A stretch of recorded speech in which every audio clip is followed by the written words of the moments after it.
In one unforgettable scene from Enter the Dragon, Bruce Lee looks ready to face his most physically terrifying opponent yet, Bolo Yeung. The tension is thick. The crowd is silent.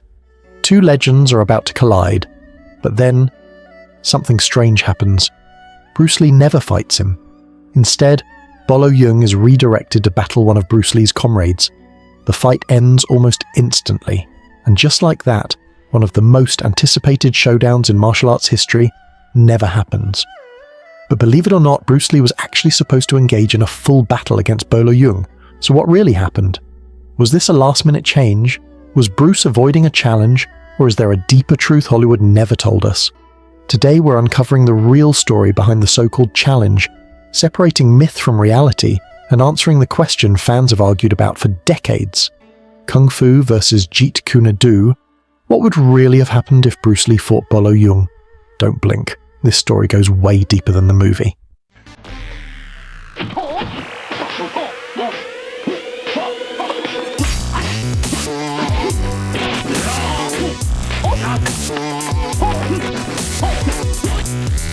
The myth begins with Enter the Dragon. Bolo Yeung plays Bolo, Han's unstoppable enforcer, massive, stone-faced, built like a human tank. The camera frames him as an unbeatable force. Every punch looks like it could end a life. Naturally, audiences expected only one man to stop him, Bruce Lee. Early production ideas actually did consider a more direct confrontation between Bruce and Bolo.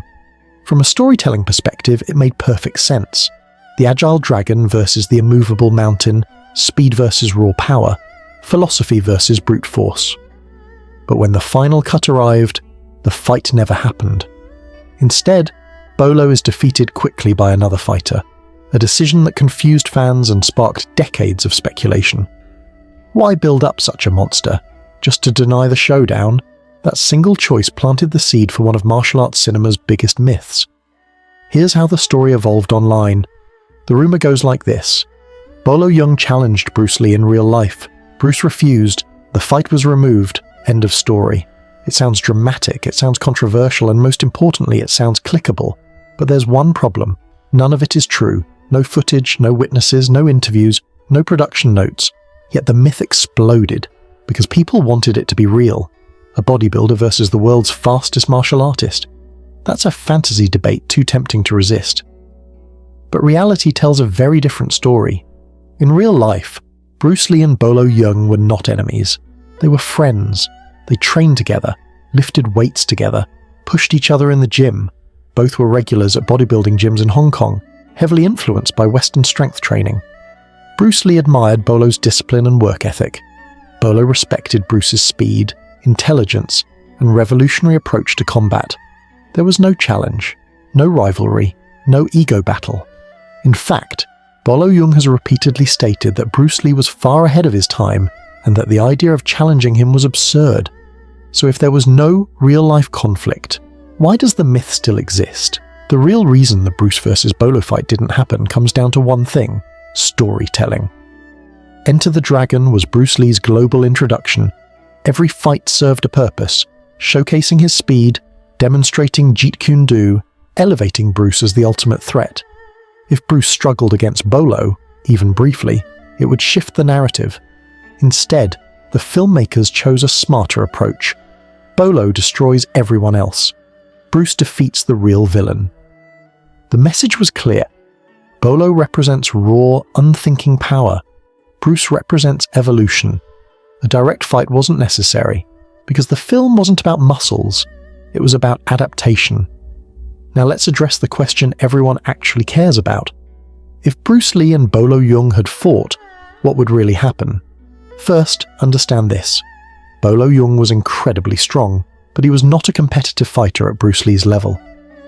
Bruce Lee, cross-trained constantly, sparred regularly, studied timing, distance and interception, built Jeet Kune Do specifically to counter size and strength. Jeet Kune Do isn't about trading punches, it's about ending fights before power becomes relevant. Bruce's speed, footwork and precision would neutralize raw strength almost immediately. This isn't opinion, it's biomechanics. Strength only matters if you can land a hit.